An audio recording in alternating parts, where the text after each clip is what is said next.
New York City just handed the keys to a mayor who once called the police wicked and corrupt.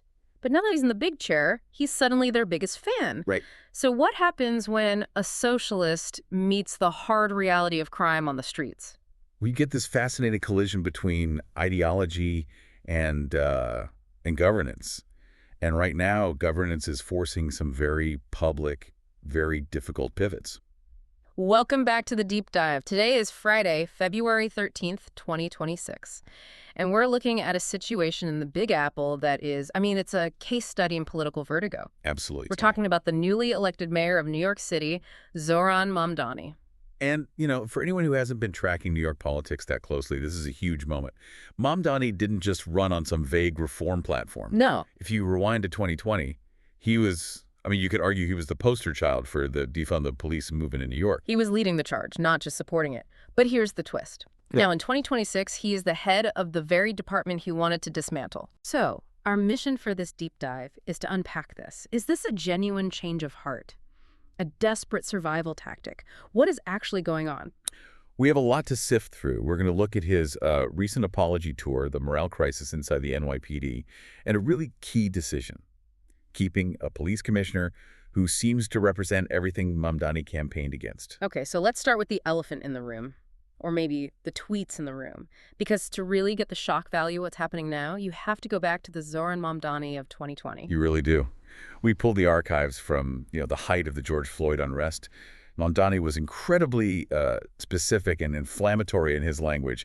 He called the NYPD racist, anti-queer, and a major threat to public safety. Those aren't just criticisms, that's condemnation. It is. He explicitly tweeted, and this is the direct quote, "Defund it.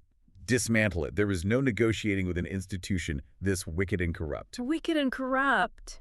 Wow. That language, it sticks with you. He didn't say it needs better training or more oversight. He said there's no negotiating. And that's the key phrase, no negotiating. Because you fast forward to late 2025, early 2026, and suddenly negotiation is the only game in town. This is where it gets so wild. He didn't just pivot quietly. He went on Fox News. Of all places, he sits down with Martha McCallum. Why? Why go into the lion's den like that? It had to be a calculated move. He knows that the rank-and-file NYPD officers, their families, they watch Fox News. If you want to send a direct message to the force, that's the channel. And the message was something else. It was startling. He looked straight at the camera and apologized. I have the transcript here. He says, "I apologize because I am looking to work with these officers." He said they put their lives on the line every day, and he just chalked the old tweets up to frustration and emotion. Just emotion. Think about that for a second. He's effectively telling the entire police force, hey, all that stuff I said about you being wicked, I didn't really mean it. But from a political analysis standpoint, this is a classic trap. When you're an activist on the outside, your job is to agitate.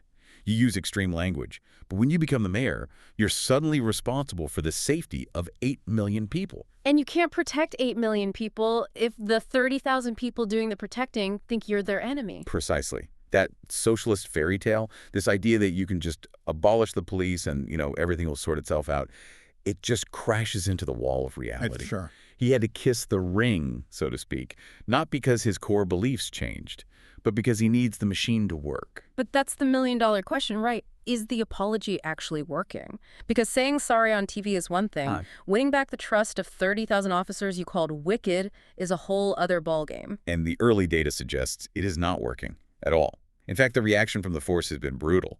We looked at the personnel numbers. In October alone, just as his administration was about to take over, 245 officers quit. Wait, 245 in a single month? In 1 month. That's a 35% spike compared to the year before. And we're not talking about retirements. These are resignations, people walking away from their careers, their pensions. That is a massive brain drain. Former Commissioner Ray Kelly called it an exodus, and he made a crucial point. Policing is a high-risk job. Officers have to make split-second decisions. Of course. If they think the mayor, their ultimate boss, sees them as inherently wicked, they're going to assume that the second they make a mistake, City Hall will just throw them under the bus. So they're leaving to protect themselves. Exactly. Or it creates hesitation. And in policing, hesitation can be fatal. Or it just leads to what they call depolicing, where officers stop engaging to avoid getting jammed up. And this isn't just some abstract labor issue. This has real terrifying consequences for people on the ground. We have accounts from crime victims who are just horrified by the alternative Mamdani proposed. Right, because remember, the whole core of the defund idea was replacing police with social workers or, community safety teams. Which sounds great in a policy paper. It sounds great. But let's look at how it works in reality. There were two women in that Fox News segment, Michelle and Jennifer. Michelle's a domestic violence survivor. And she talked about a time her 275-pound ex-husband was threatening her. And in a moment like that, the theoretical debate about the root causes of crime just goes right out the window. She was crystal clear. She said, I don't want a social worker with a clipboard. I want a police officer with a badge and a gun who can physically stop this. It's just a primal need for safety. It is. And Jennifer, the other victim, pointed out that the mental health system had already failed her. She said the police literally saved her life.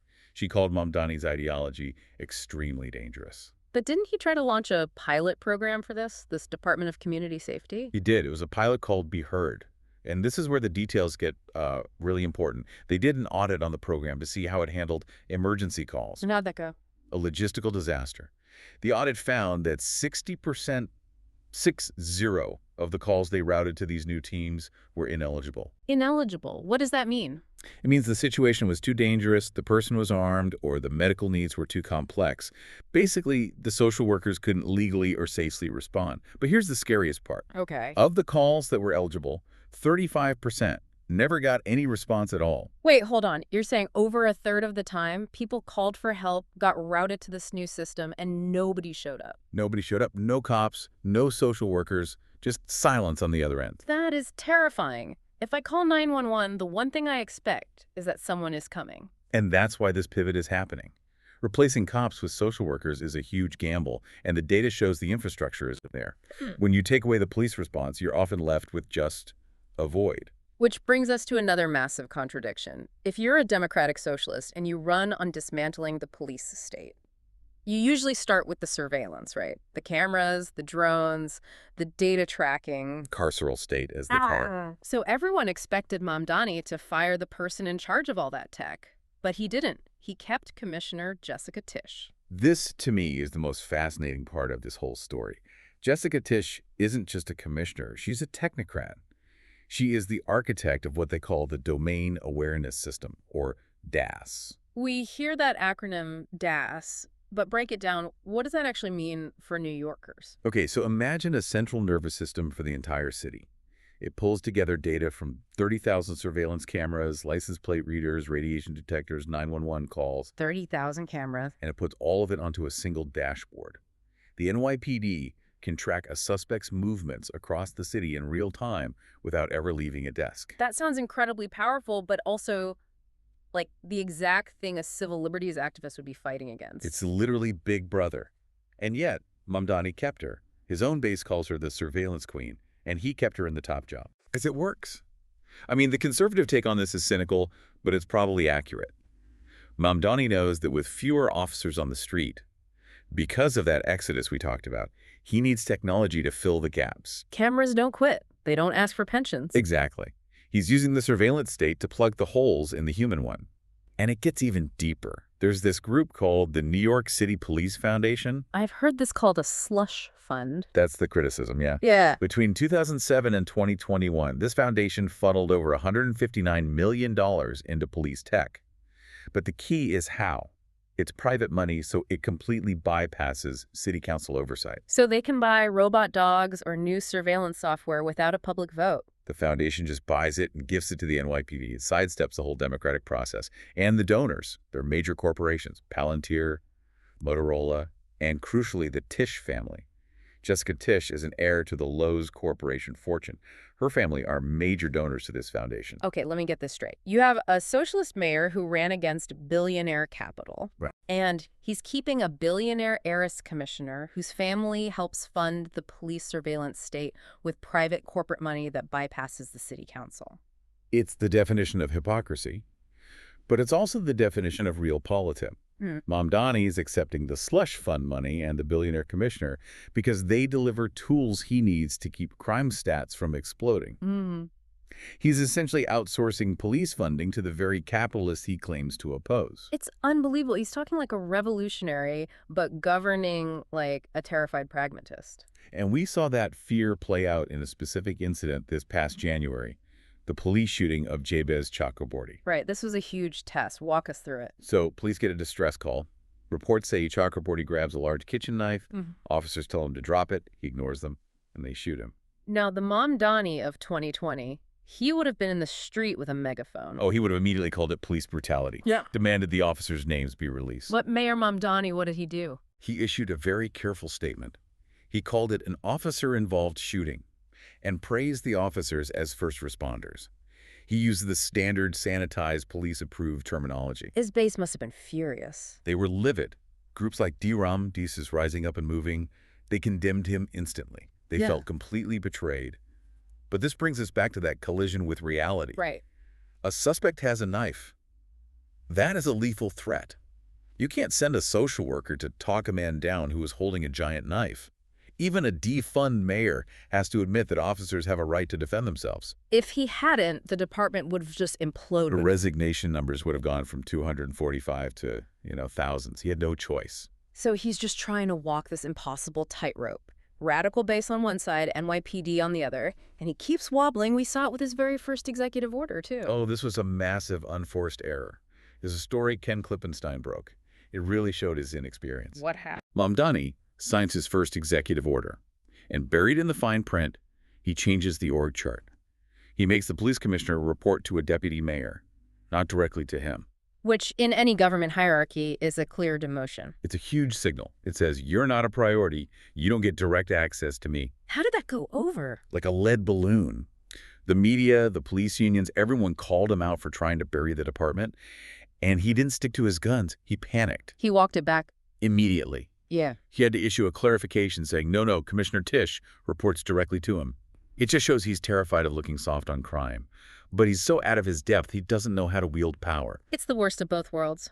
He annoyed his base by keeping Tisch, then annoyed the cops by trying to demote her. Exactly. Trying to please everyone and pleasing absolutely no one. So when you zoom out and look at the whole picture, we have a mayor who built his entire political brand on defund, dismantle, wicked, corrupt. And now that he's in charge, he's keeping the surveillance state, keeping the establishment commissioner, apologizing on Fox News, and defending officer-involved shootings. He campaigned as a socialist revolutionary, but he's governing like a man terrified of the city falling apart.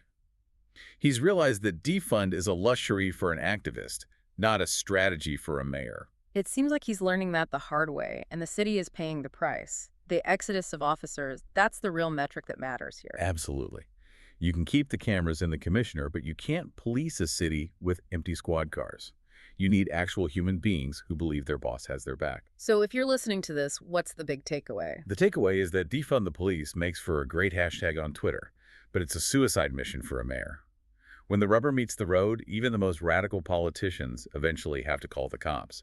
The tragedy is just how much chaos has to happen before they finally realize it. And for Mamdani, the clock is ticking. Trust takes years to build and seconds to break. He spent years breaking it, and a couple of TV interviews aren't going to fix it. No, they are not. It's going to be a very long 4 years in New York. So here's a final thought for you to chew on. Mamdani proved the slogan fails in practice.